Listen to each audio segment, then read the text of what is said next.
Welcome to today's interactive training webinar on electric vehicles, context, technologies and policies. This is part of a webinar series run by the European Energy Centre with the European Centre of Technology. This webinar is also an introduction to upcoming courses, including the Electrics for Renewables course coming up on the 3rd of November, as well as available distance learning. We've been active for more than 40 years as an independent professional body for renewable energy, engineering, management and finance. My name is Paolo Buoni. I'm a director of the EEC and ECT. Here on the webinar, we also have expert François Simon, connected live from the University of Granada. François has significant experience in the areas of electrical and mechanical engineering, including electric vehicles, and he has published academic texts on a range of topics related to power and clean energy generation. Before we start this exciting webinar, I'd like to share with you some information about the EEC and ECT. We are an accredited center offering qualifications and training courses on a variety of renewable energy, engineering, management and finance topics, both classroom and distance learning. We work with the United Nations Environment Programme and leading lecturers of major universities promoting best practice in renewable energy, in engineering, in management and in finance. We do these training courses and conferences. The certificates that are achieved by participants in courses which are internationally recognized.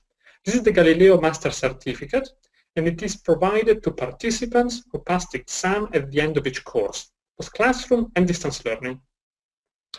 We also run online training courses on an innovative distance learning platform. This is with live tutorial and online videos taken from live classroom courses held at UK and US universities.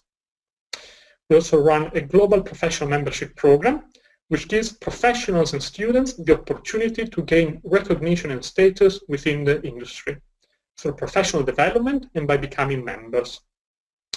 So if you wish to register on any course of the courses, you can visit www.euenergycentre.org or www.theect.org, as you can see on the screen now. Now, going back to the webinar. Throughout the webinar, participants can ask questions by writing these on the chat box and clicking on Send. Questions will then be read out by my colleague Josh at the end of this webinar. Also, if you'd like us to send you the certificate of participation for this webinar, which you may need for your CP, at euenergycentre.org, stating your full name and the correct code, which will be given out later throughout this training webinar. When contacting us, you'll be asked for the code in order to receive the certificate of participation.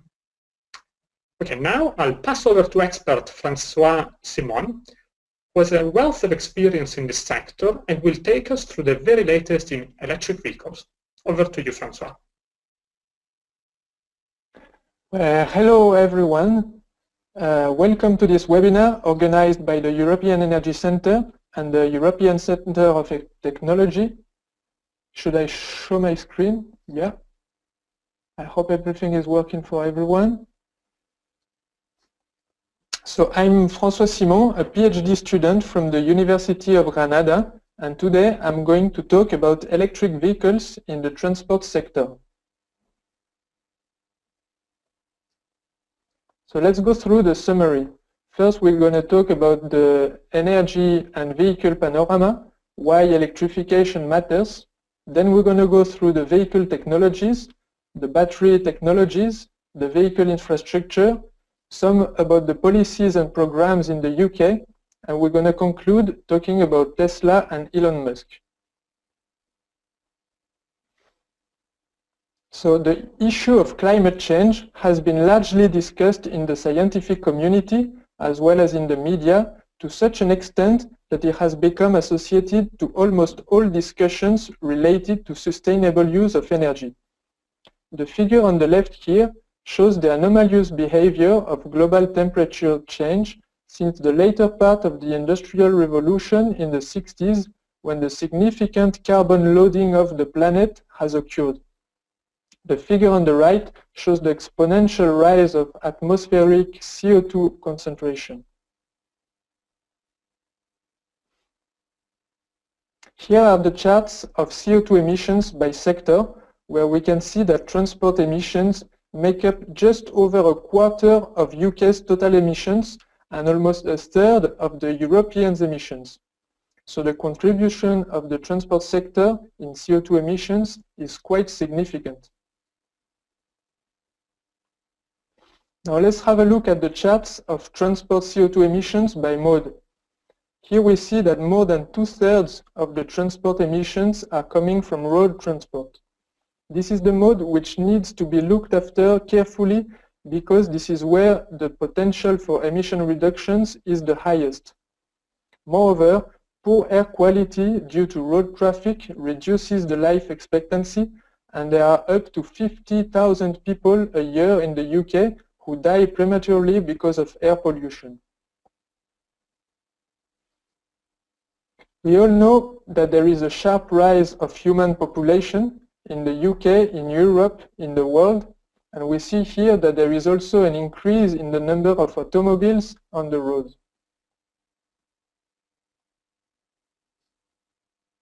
So here we see the share of vehicle by country in the UK and the share of vehicle by type. In 2015, there were about 36 million vehicles on the roads, of which 33.5 million are cars and vans.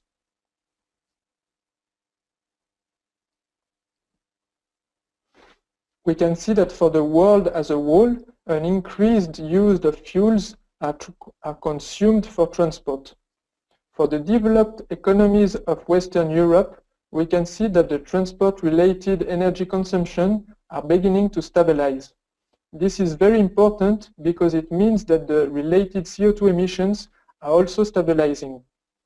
This stabilization, we can see here for Europe and the UK, can be explained because of the greater efficiency of new vehicles despite of the increase in energy use.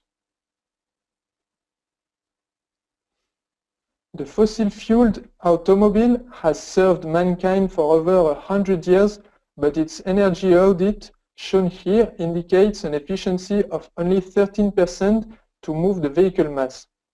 Indeed, there are about 62% lost by heat from the engine and 17% lost during standby.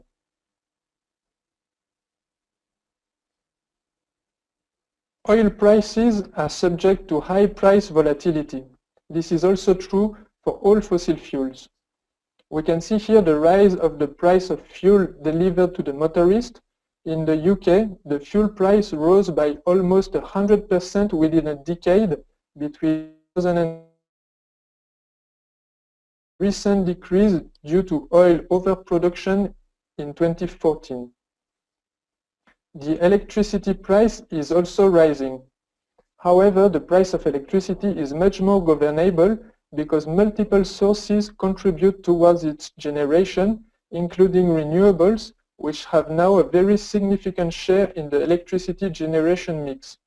For example, within the UK, the peak power capacities from solar, with almost 10 gigawatts installed, plus wind with 14 gigawatts installed, are now more than half of the total demand placed on the grid, which is about 44 gigawatts peak.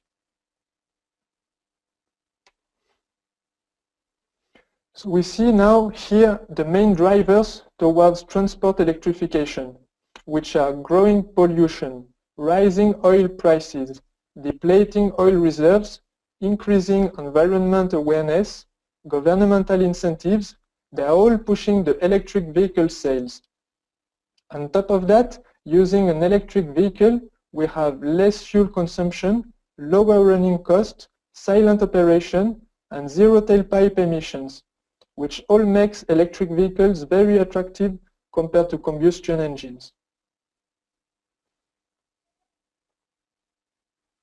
So we have electric vehicles, which seem an interesting option, but what are the other alternatives to diesel and gasoline vehicles? For example, we have biofuels, which have the advantage of being a renewable source. When burnt, they emit less CO2 than gasoline, and they are adaptable to current conventional engines.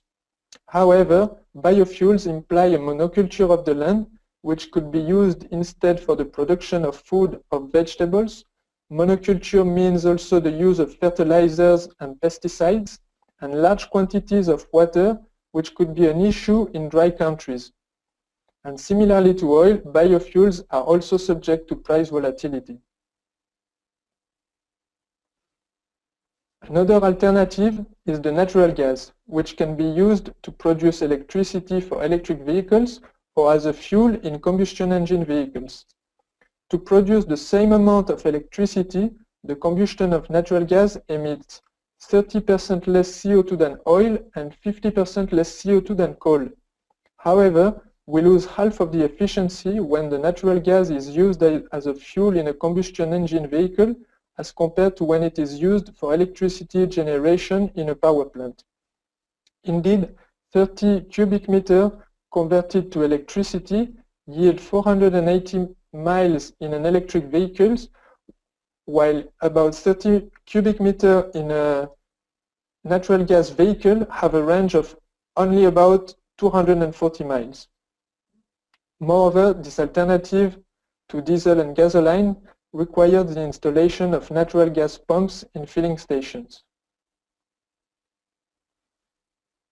Hydrogen is the fourth alternative to diesel and gasoline.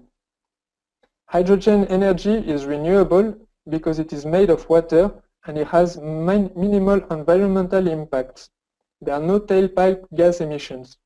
However, we still need electricity in the first place to separate hydrogen from oxygen. Hydrogen is kind of expensive to produce, to store, and to transport. It has low energy to volume ratio, and so the hydrogen fuel tank takes a lot of space. It is also very flammable and requires specific infrastructure in filling stations.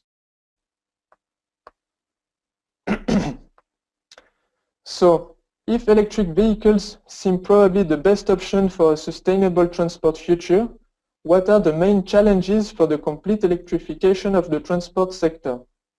Well, first, a significant public investment is necessary for charging infrastructures. Then, the battery cost place the electric vehicles out of the market without government support. And finally, the range anxiety and concerns over battery durability are threatening the consumer acceptance for the moment. We see here that the main issue regarding electric vehicles is the electricity storage in batteries.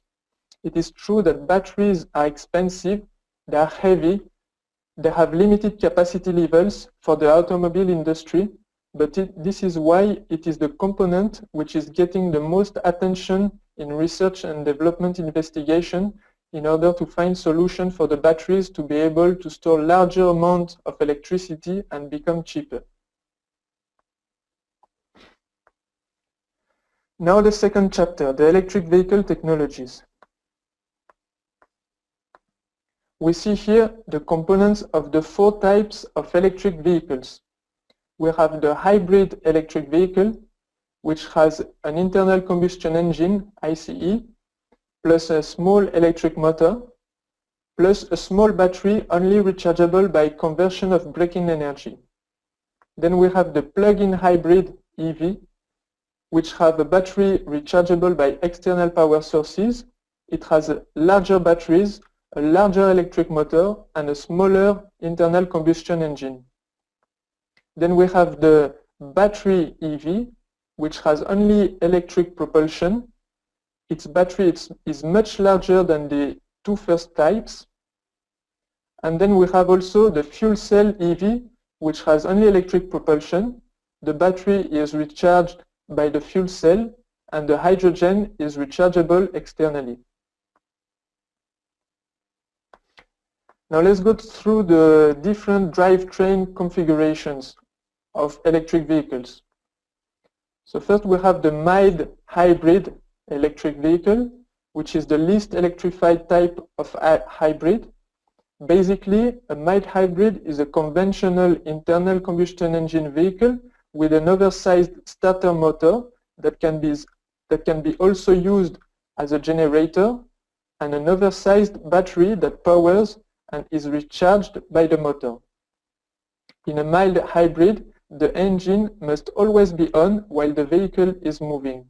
The motor generator can be used to enable idle stop, in which the engine is turned off while the vehicle is at idle. Then the electric motor helps the combustion engine to restart with improved efficiency.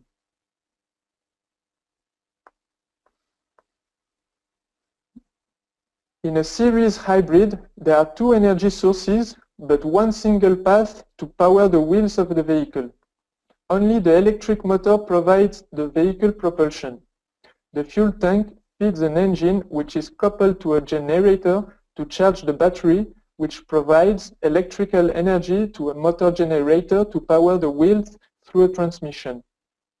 The motor generator is also used to recharge the battery during deceleration and braking. The primary advantage of the series configuration is that the battery can act as a power buffer, allowing the engine to operate at a consistent and efficient speed. Because the internal combustion engine is no longer being used for full-time propulsion, the size of the engine may be reduced, although the size of the battery and motor may have to be increased. This makes series hybrids more expensive than parallel hybrids, which we are going to see now. A parallel hybrid, there are two parallel paths to power the wheels of the vehicle, an engine path and an electrical path. The transmission couples the motor generator and the engine, allowing either or both to power the wheels. The control of parallel hybrid is much more complex than for series hybrid because of the need to efficiently couple the motor generator and engine in a way that drivability and performance are maintained. Then the power split configuration, which is also called series parallel, requires both a large combustion engine and battery, which makes the vehicle more expensive than either the series or parallel. But it allows for efficiency benefits from both configurations. The Toyota Prius is an example of a power split drivetrain configuration.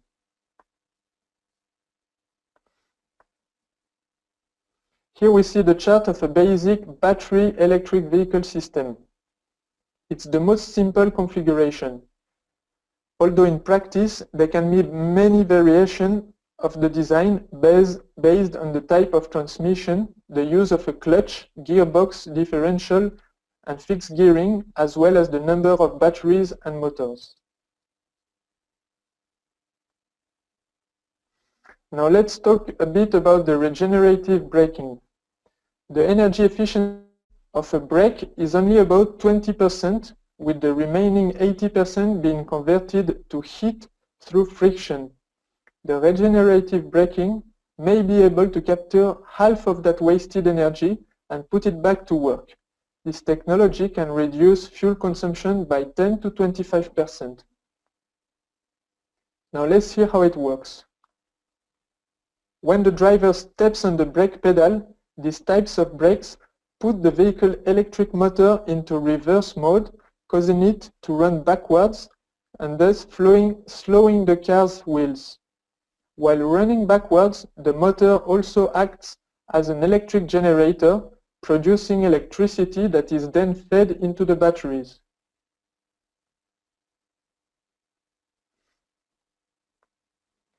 Now let's see the fuel cell.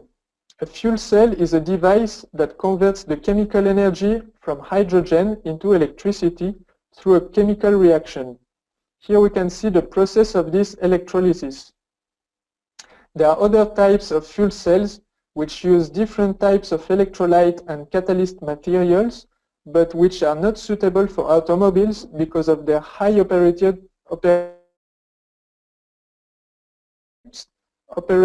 at 80 degrees Celsius, which is manageable in cars with appropriate cooling system.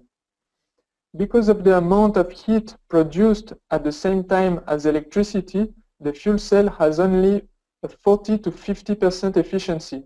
However, this is still higher than the 13% efficiency of internal combustion engine vehicles.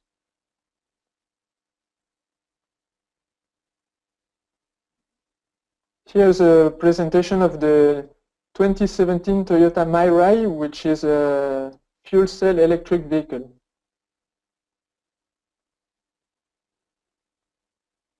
So now let's compare the different electric vehicle types in terms of CO2 equivalent emission performance. The figures presented here are indicative. Of course, they can vary depending on the driving mode. If the car is used on the motorway or in the city, the percentage of only electric propulsion, the drivetrain configuration, etc. But in average, we can say that there is about 10 to 20% CO2 emission reduction for hybrids as compared to combustion engines. There are about 30% CO2 equivalent emissions reduction for plug-in hybrids fueled by electricity from the current generation mix. There are about 60% reduction for plug-in hybrids fueled by carbon-free electricity. And there are near 100% CO2 emission reduction for fuel cell EVs and battery EVs fueled by carbon-free electricity. Of course, we never get to a complete 100% reduction if we consider the life cycle analysis of the renewable power generation. For example, the environmental impact of solar PV panels from production to decommission is around 30 grams of CO2 equivalent emitted per kilowatt hour of electricity generated. This is much lower though than the emission factor of the current electricity generation mix in the UK, which is over 400 grams. Now the third chapter, the battery technologies. Batteries are devices that convert the chemical energy contained in an electrochemically active material directly into electrical energy by means of a redox reaction. A useful means of representing the operational performance of batteries is this chart of specific power versus specific energy densities.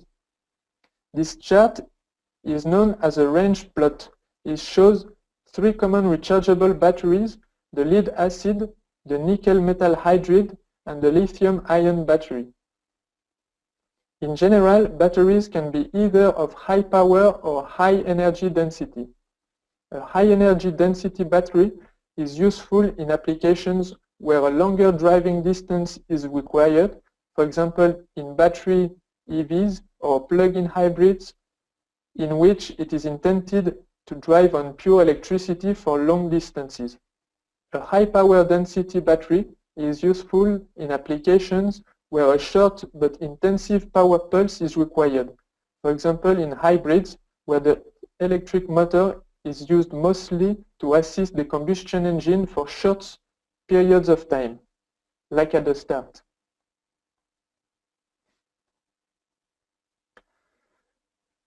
The current major technology used for the storage of electricity in the electric vehicle industry is lithium-ion batteries because of its potential of having higher energy and power densities. Of course, there are several types of lithium-ion batteries based on different chemistry. The nickel metal hydride batteries are also used by Toyota in the Prius, but such batteries present lower energy and power density, although their advantage is that they are cheaper than lithium-ion batteries. We are not going to talk about lead-acid batteries. They are present in all conventional vehicles to allow the starting of the combustion engine, but they have much lower energy and power densities than the other two types, and so they are not appropriate for electricity storage in the EV industry.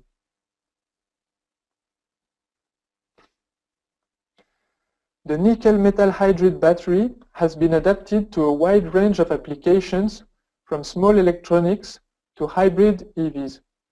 This battery consists of two electrodes, one positive nickel hydroxide and one negative metal hydride, arranged in layers with nylon separator sheets. The advantage of these batteries is that they have a relatively low price and they have a better thermal stability than lithium-ion batteries. In the previous chart, we saw that nickel metal hydride battery has twice less specific energy compared to lithium-ion batteries, which is limiting their application in electric powertrain. They have also a high self-discharge. They lose about 20% of their capacity within the first 24 hours.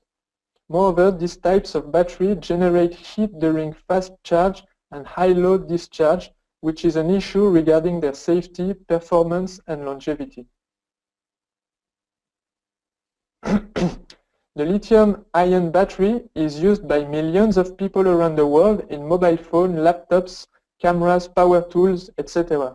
Lithium is the lightest of all metals.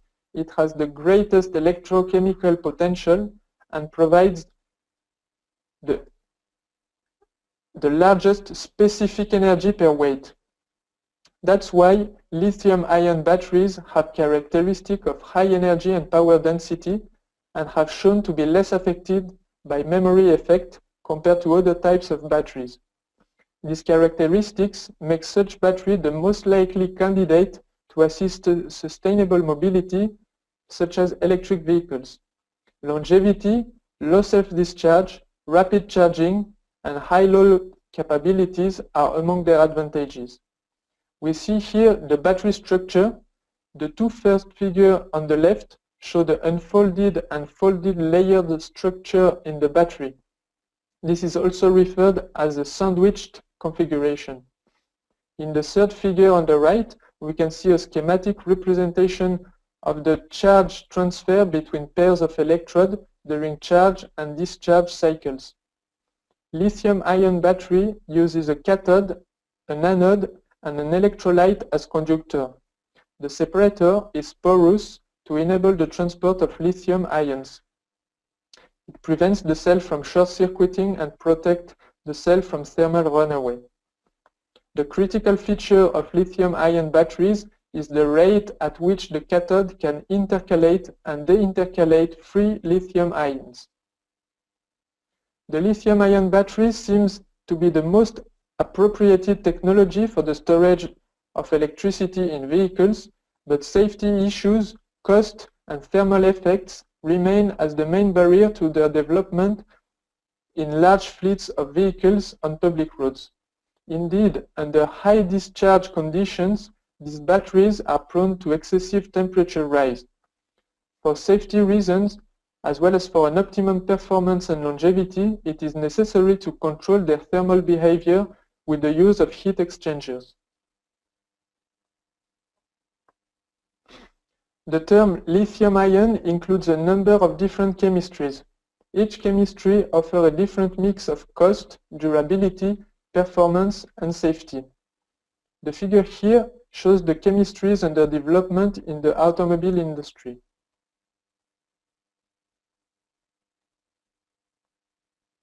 The global market for lithium-ion battery was worth £9.4 billion in 2013, and it is expected to reach £26.7 billion in 2020.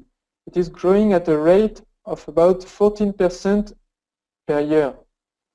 We see here the global market demand in 2013 compared to the demand predicted in 2020 for consumer devices, industrial goods manufacturers, grid and renewable energy storage, and automobile segments. Despite the revenue growth, the market shares in the consumer and the industrial segments are expected to decline because of the significant growth expected in the automobile and grid and renewable energy storage sectors. One of the most expensive parts of an electric car, if not the most expensive, it's its battery. So when car companies will be able to make batteries cheap enough to put the cost of electric vehicles on the same level than conventional ones, they'll finally have a chance to mainstream. Researchers estimate that once the EV batteries cost reach $150 per kilowatt hour, they will be cost competitive with petrol vehicles. Well, we see here that we are just about there. Last year, their costs have fallen to $350 per kilowatt hour. And over the last 5 years, the EV batteries have significantly dropped in price. In 2010, the global average price was $1,000 per kilowatt hour.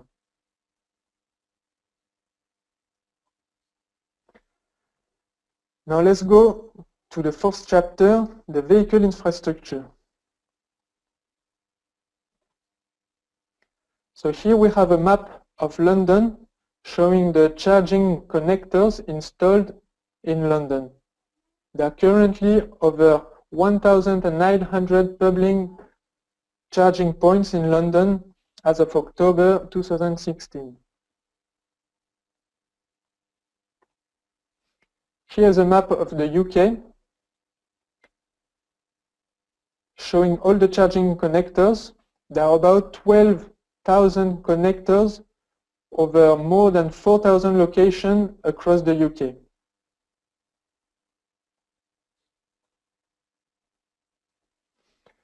Since all batteries require DC power to be charged, the AC power that is delivered to the electricity grid needs to be converted to DC at some point. An AC-DC converter is then needed between the grid and the battery. In the case of AC charging with a regular mains power, the level of power is low enough to install a small converter on board the vehicle. For fast charging with higher power levels, it is required a bigger and more expensive converter, which would not easily fit in a typical car. These high-power converters are then incorporated in the charging station so that DC power can be delivered to the car. Charging with alternating current AC is used for conventional and semi-fast charging at homes and the majority of public charging stations. Direct current DC is used for fast charging. We can see here the level 1 and 2 connectors for AC charging and the level 3 connectors for rapid DC charging. The charging time depends on the power characteristics of the chargers. We can have a complete charge in 6 to 8 hours with a charger of up to 3 kilowatts. We can have a complete charge of 3 to 4 hours with a charger of 7 to 22 kilowatts. We can have 80% charge in about 30 to 60 minutes with a rapid AC charger and 80% charge in about half an hour with a DC charger of up to 50 kilowatts.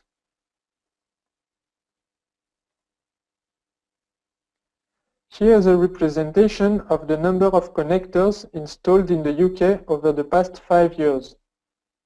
We see an increase of the number of connectors and most particularly a strong increase of rapid charger connectors in the last 2 years.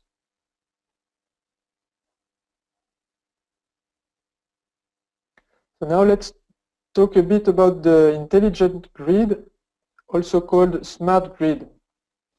Traditionally, the power system is vertical. Power goes in one direction from the generation station through the distribution system to the different consumers. In a smart grid, everything is linked to each other in a network and everything is dependent from each other.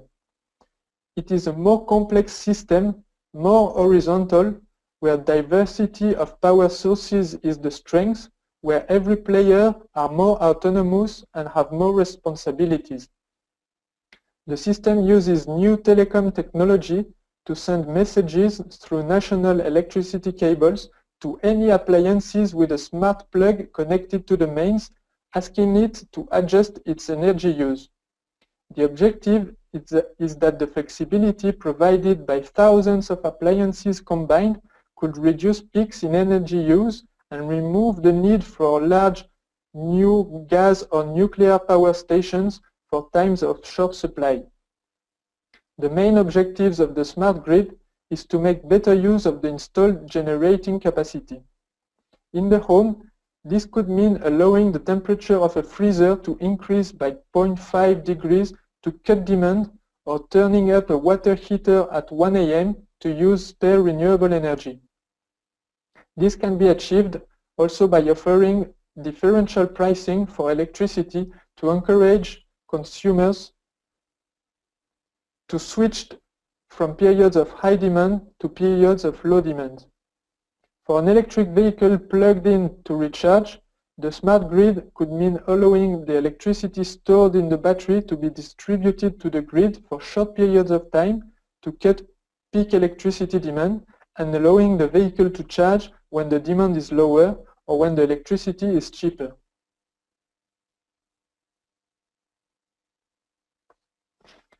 Now let's talk about some policies and programs in the UK.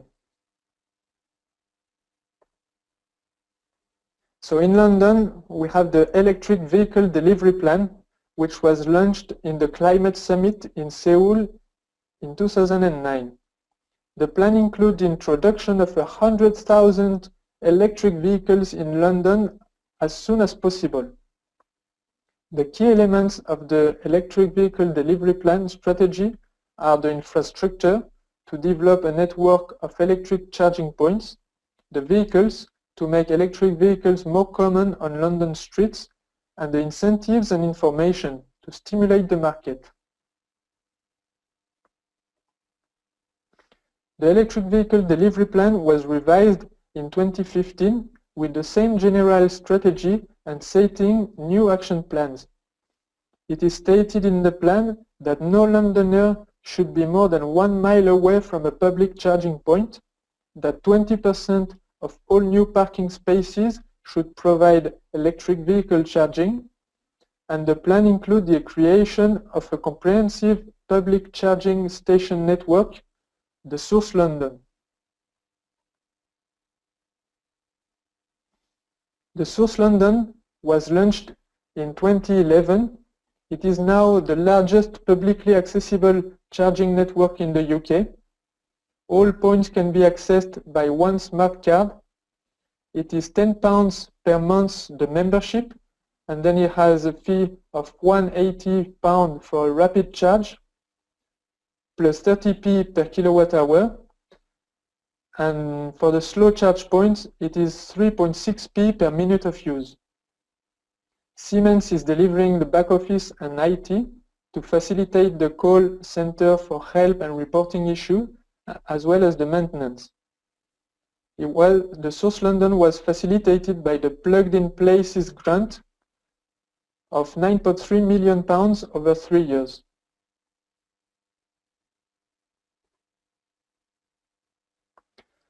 So the Office of Low Emission Vehicles is a cross-government department to position the UK at the global forefront of ultra-low emission vehicle development, manufacture and use. The OLEV actions are meant to contribute to economic growth to help reduce greenhouse gas emissions and air pollution on roads in the UK.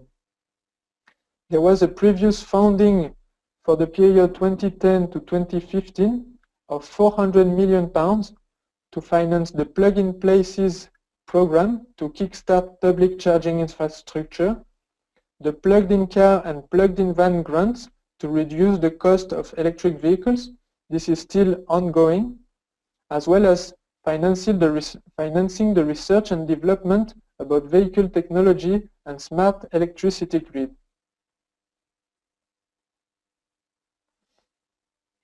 Now for the period 2015 to 2020, there is a new funding of £500 million, which include 200 million for the continuation of the plug-in car and van grant, 31 million for the support of other ultra-low emission vehicles, for example vans, trucks and motorcycles. There is 35 million to support the flagship cities in introducing innovative local incentives such as free parking, access to bus lanes.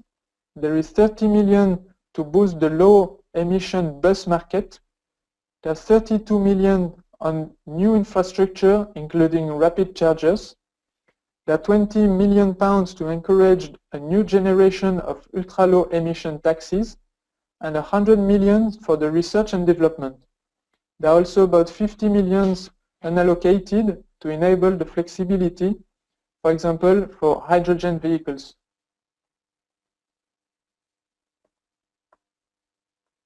So the plug-in car grant, which is available since 2010, have boosted the electric vehicle market in the UK, especially during 2014 and 2015.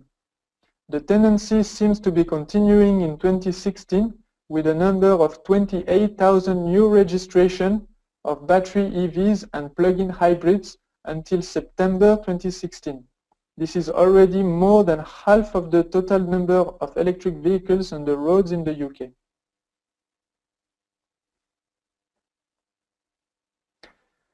Here is a chart from the International Energy Agency showing the projected global evolution of light-duty vehicle sales. Combining technology developments with appropriate governmental policies, a significant uptake of the electric vehicles is expected in the future.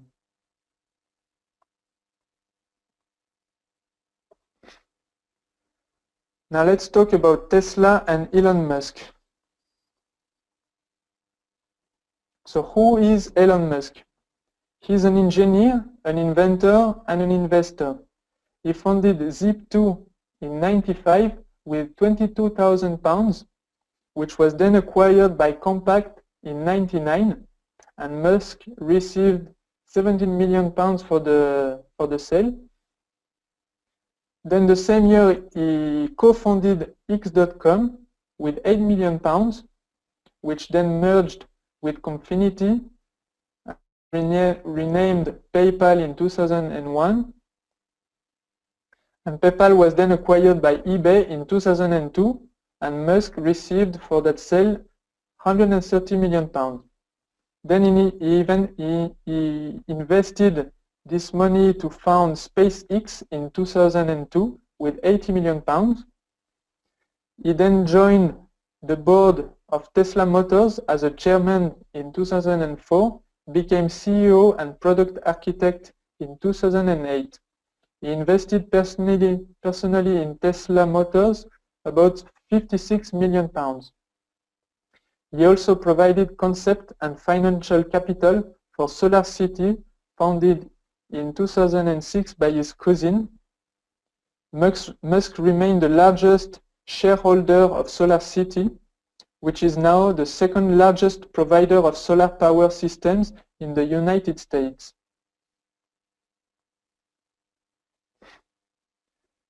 Tesla Motors is an American automaker company co-founded in 2003 by Eberhard and Trapning. They produce only electric vehicles.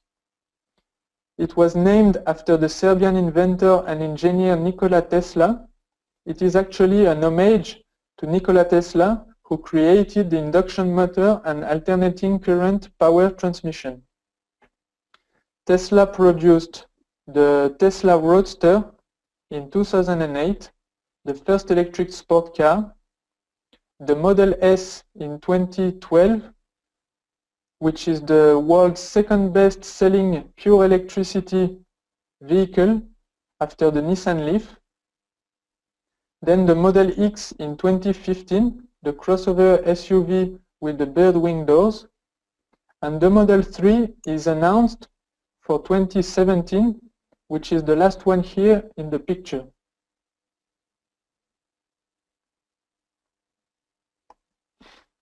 Now some facts about Tesla. So £355 million is the amount loaned to Tesla by the US government in 2009. Tesla already repaid this loan 9 years early. 250 miles is the average range with a full charge in the Model X. 450 miles is the maximum range with a fully charged Model S. Almost 700 supercharger stations around the world and growing. £10.44 is the cost to fully charge the Model X at home. And 27,000 is the pounds is the cost of the new 2017 Model 3, which is 25% more than the Nissan Leaf.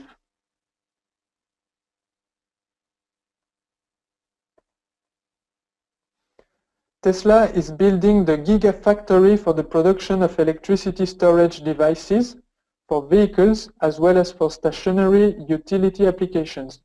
It is located near Reno in Nevada, close to lithium extraction plants.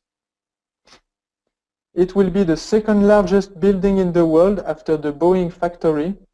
It will be powered 100% by renewables, and in 2020, the Gigafactory will make more lithium-ion batteries than the whole world made in 2013.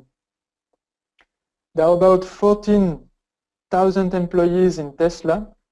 The company represents 25.6 billion pounds market value as compared to the 20.6 billion in 2015.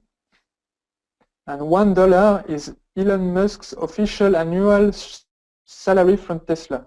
Of course, this is without taking into account his market shares.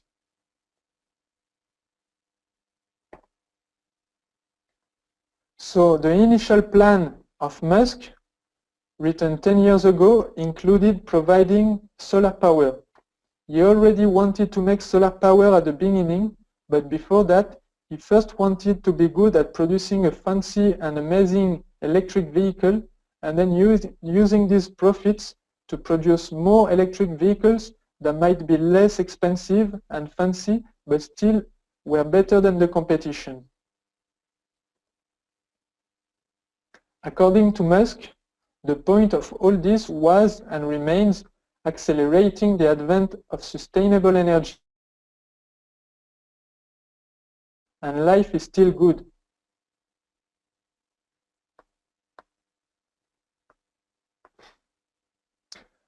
Then Tesla created Powerwall, a home battery system with the objective of making it easier for people to adopt widespread renewable energy. Tesla plans also to buy SolarCity in order to integrate energy generation and storage, and then allowing individuals to become their own utility. There is clearly a shift in direction from an auto company to an energy company that also makes cars. In July, Tesla had changed the name of its official corporate website from teslamotors.com to tesla.com. As part of the plan, they want to expand the electric vehicle product line to address all major segments. There is an electric van and a semi-articulated truck expected to be announced in 2017. They want also to develop the self-driving capability that is 10 times safer via manual. That is 10 times safer than manual via massive fleet learning. Tesla wants to make vehicles entirely autonomous, firstly, according to Musk, for safety reasons. Getting this right is crucial for Tesla after the first person was killed driving a Tesla with autopilot engaged last May.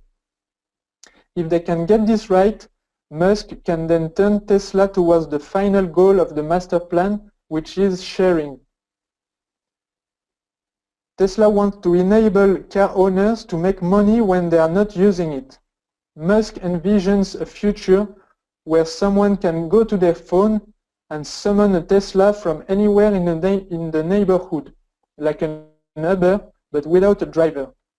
Tesla owners who include their vehicle in the sharing program would have it generate income while being at work or on vacation.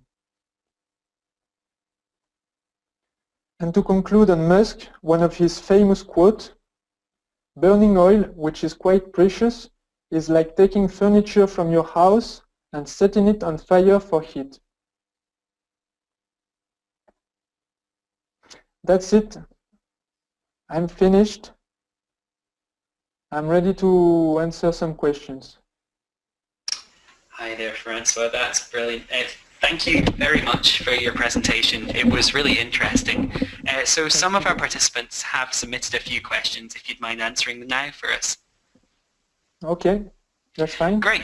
Great, that's brilliant. And before we begin with the questions, if any participants would like the European Energy Centre to send you the Certificate of Participation for this webinar, which you may need for your CPD or Energy CPD hours, please can you email the EEC on training@euenergycentre.org. That's training@euenergycentre.org. And if you could please state your full name and the correct code, which will be given out to you in just a moment. When contacting the EEC, you will be asked for this code in order to receive the Certificate of Participation for this training webinar.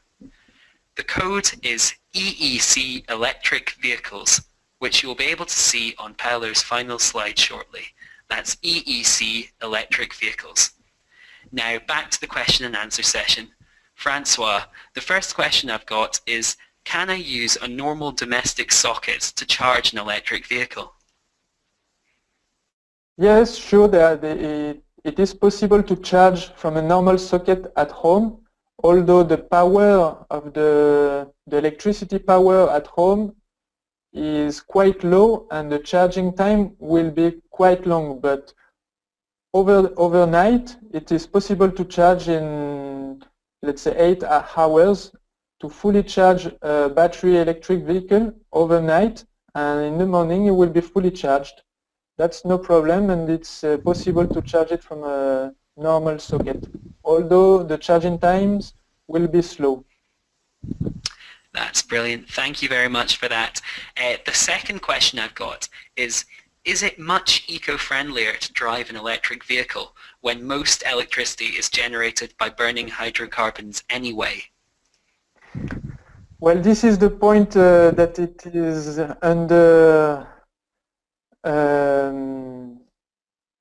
under debate at the moment, because it is true that electricity is mostly generated using fossil fuels, but so at the moment, if we take into account all the carbon emission factors, it is more environmentally friendly to drive an electric vehicle charged from electricity from the current electricity generation mix than to drive a conventional engine. It is more environmentally friendly, although not as much as we could think of. The ultimate thing will be to get electricity from renewable energy, and then we would have almost 100% CO2 equivalent emission when driving an electric vehicle. That's brilliant. Thank you very much for that. So the next question I've got through is the technology in Tesla vehicles worth the cost, or is a lot of the price to do with the brand and Tesla being the electric vehicle market leader? I think it was a lot about the brand with the first models they made, but now with the Model 3 that is coming to in 2017, they reduced significantly the price of the car. It's just £5,000 more than a Nissan Leaf, for example, but it has, in my view, it's a nice car. Probably the material used for the car would be not as good as the first models they built. They want to make it competitive on the electric vehicle market, but still I think it's a cheaper car than in the beginning and still good. In my view, well, I don't know if I can talk about this, but it's a bit like Windows and Apple, I would say. It's a bit more fancy, maybe Tesla, but still it's something, in my view, that works well. Thank you very much for that as well. So the next question I've got is, what do you think is the future for electric vehicles? Well, in my view, electric vehicles will completely take over the combustion engine vehicles. It's just a question of time. It's a question of technology development as well.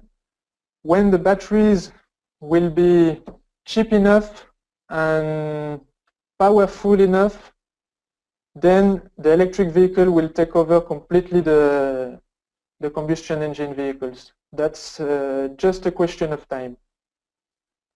Great, thank you very much.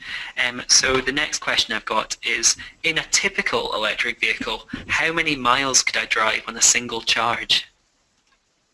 It depends of the vehicle. Some have bigger batteries than other ones, but in general, the new electric vehicles that they're coming this year or last year, it's about 100 miles or so, 150 maximum. But still, it's still sufficient, very sufficient for city.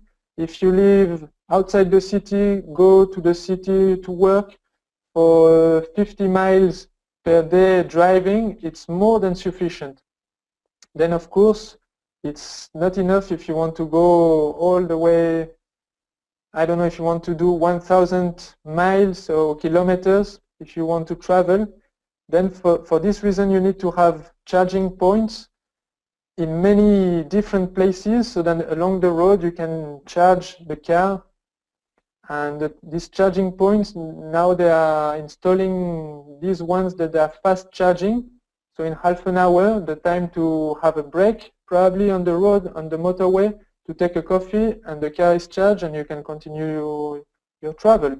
So all this is developing at the moment, and it's a question of time before it gets before this problem gets out of the way, in my view. That's great, thank you very much. I think we've got time for one more question, which I'll ask now. The final question I've got is, are electric vehicles sensitive to temperature? For example, would an electric vehicle perform less well in a cold environment? Yeah, that's the problem of the battery, the lithium-ion battery, which tends to overheat during high load. Also, the battery capacity tends to lower at very low temperatures.